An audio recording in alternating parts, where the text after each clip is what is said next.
J'ouvre les yeux et je ne sais plus où je me trouve ni qui je suis. La première phrase du livre, c'est saisissant. Oui, ça nous plonge directement dans l'ambiance. On est dans une chambre d'hôtel à New York. Il y a cet homme de 36 ans, une star mondiale, mais qui est juste allongé par terre, brisé. Il s'appelle André Agassi et il est sur le point de jouer le tout dernier tournoi de sa carrière. Et c'est là qu'on va aller aujourd'hui. On va explorer des extraits de son autobiographie Open, mais le but c'est pas tant de parler de tennis, Non, c'est de décortiquer une contradiction, un paradoxe qui est au cœur de sa vie. exactement. Comment un homme peut devenir le numéro un mondial dans un sport qu'il avoue, et je le cite, détesté d'une haine obscure et secrète. Depuis qu'il est tout petit en plus. C'est une question vertigineuse. Absolument. Et les textes qu'on a choisis nous montrent les deux extrêmes de cette histoire. D'un côté, la toute fin. L'US Open 2006. La douleur physique, l'épuisement. Et de l'autre, le tout début. L'enfance, la figure du père, cette machine, bref, là où tout a commencé. Notre objectif, c'est de relier ces deux points, pour essayer de comprendre l'homme derrière le champion. Alors, si on commence par la fin, ce qui est vraiment frappant, c'est la guerre que son corps lui mène. Oui, il souffre dans spondylolisthésis. C'est un nom un peu barbare. En gros, c'est une vertèbre qui s'est déplacée, un truc de naissance.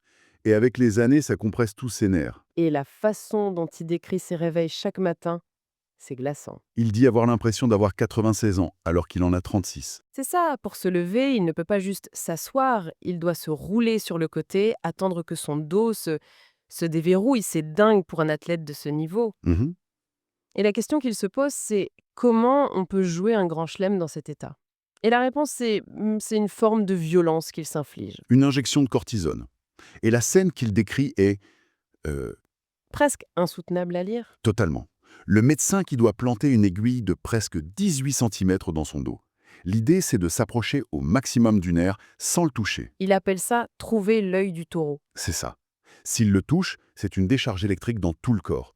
C'est une torture, en fait. Une torture qu'il accepte pour pouvoir jouer. Et au milieu de cette douleur physique, il y a cette lutte mentale qu'il résume dans une phrase qui revient tout le temps. Faites que tout cela finisse. Je ne suis pas prêt à ce que tout cela finisse. La contradiction absolue, il veut que ça s'arrête, mais en même temps, il ne peut pas imaginer que ça s'arrête. La haine le met à genoux. Mais c'est l'amour qui le remet debout. Il le dit très clairement. Pour sa femme, Stéphanie Draff, et ses enfants, Oui, il y a cette anecdote qui est à la fois terrible et mignonne. celle du chien, oui. Ses enfants lui demandent si, quand il arrêtera, ils pourront enfin avoir un chien. Et ils ont déjà le nom. Ils veulent l'appeler cortisone. C'est fou, non? Ça montre à quel point les médicaments, la douleur de leur père, tout ça fait partie de leur monde. C'est leur normalité. Et toute cette lutte, elle va littéralement exploser sur le court, contre Marcos Baghdatis. À ce match. Le texte n'en parle pas comme d'un match de tennis.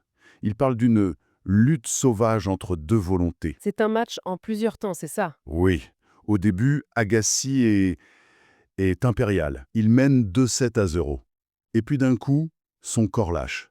Son dos se bloque. Et Baghdatis, qui est plus jeune, sent que c'est le moment. Évidemment, il remonte, il gagne les 2 sets suivants, on arrive au 5e set, et là, ce n'est plus du tennis. Qu'est-ce que c'est alors? C'est une bataille pour rester debout, c'est tout. Les deux sont à l'agonie. Agassi avec son dos? Et Baghdatis qui est perclus de crampes. Il s'effondre par terre, il hurle. Il n'y a plus de stratégie, plus rien.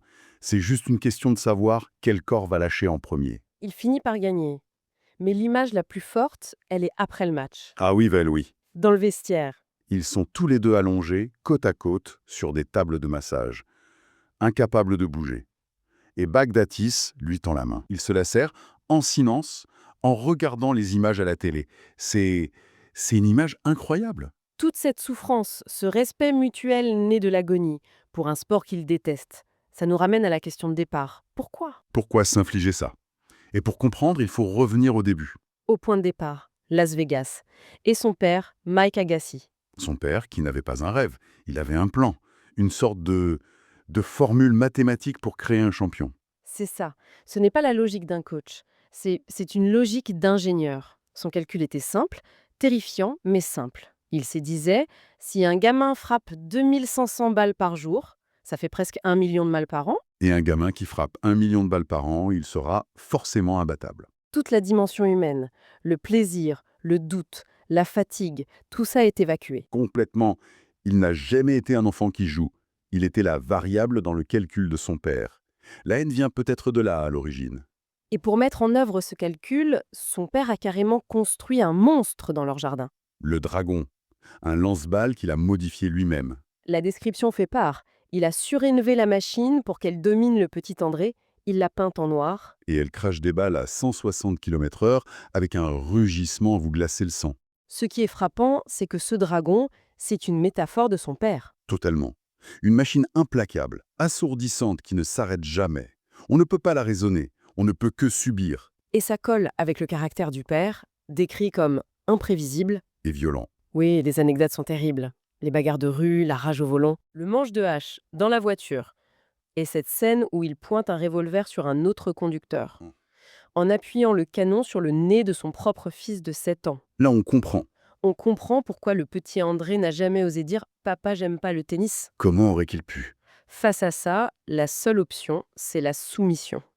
se taire et frapper la balle? Mais cette soumission, elle va se transformer. Il a 9 ans, il perd son premier tournoi, contre un tricheur. Jeff Tarango, oui. Et là, il est anéanti. Mais sa colère, elle ne va pas seulement contre Tarango. Non, quelque chose bascule en lui. C'est un moment clé. Il internalise la voix de son père. Toute la rage, le perfectionnisme, les critiques, il se les approprie. Il l'écrit noir sur blanc.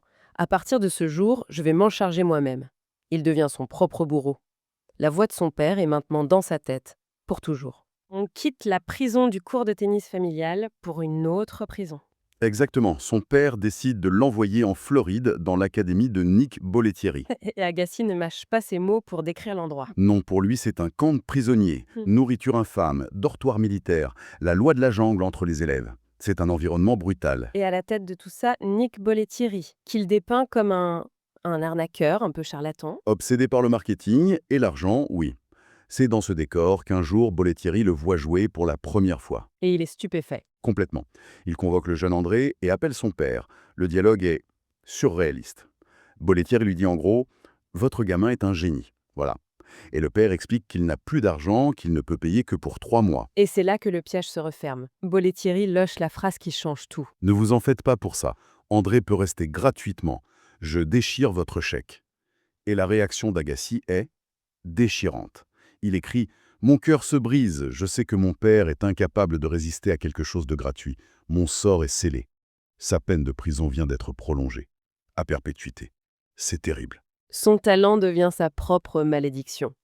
C'est sa virtuosité qui l'enferme. C'est la définition d'une prison dorée. Il n'a plus d'issue. Il ne peut pas mal jouer exprès. Alors qu'est-ce qui lui reste? La rébellion. Mais une rébellion intelligente. Il comprend que ça ne sert à rien de se saboter sur le cours. Sa révolte, elle se fera en dehors. C'est là qu'il commence ses actes symboliques, comme se faire percer l'oreille, sachant que son père déteste ça. Exactement. C'est une façon de dire « altre ». Mon tennis t'appartient, mais mon corps, mon image, ça c'est à moi. Il reprend le contrôle comme il peut, et en même temps il sabote complètement sa scolarité. Et même là, c'est fascinant, il y a une lueur d'autre chose. Il est nul partout, sauf en poésie. Son prof le remarque. Une petite fenêtre s'ouvre sur un autre André Agassi. Un André qui aurait pu aimer les mots. Une vie qu'il aurait pu choisir, mais la fenêtre se referme aussitôt. La voie est déjà toute tracée. Bon, si on essaye de synthétiser un peu tout ça, qu'est-ce que ces textes nous disent, au fond? Il nous montre un homme façonné par une contradiction profonde.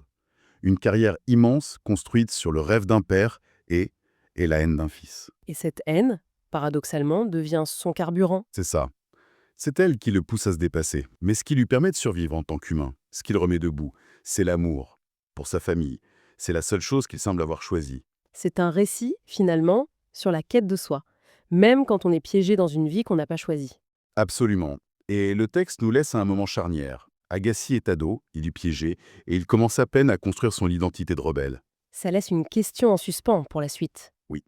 Comment cette haine, ce besoin de défi qui ont grandi en secret pendant des années, vont-ils finir par exploser aux yeux du monde? Comment l'enfant qui dépestait le tennis en silence va devenir l'icône punk avec le short en jean et les cheveux longs qui a dynamité ce sport dans les années 90. Mais ça, c'est le début d'une toute autre histoire.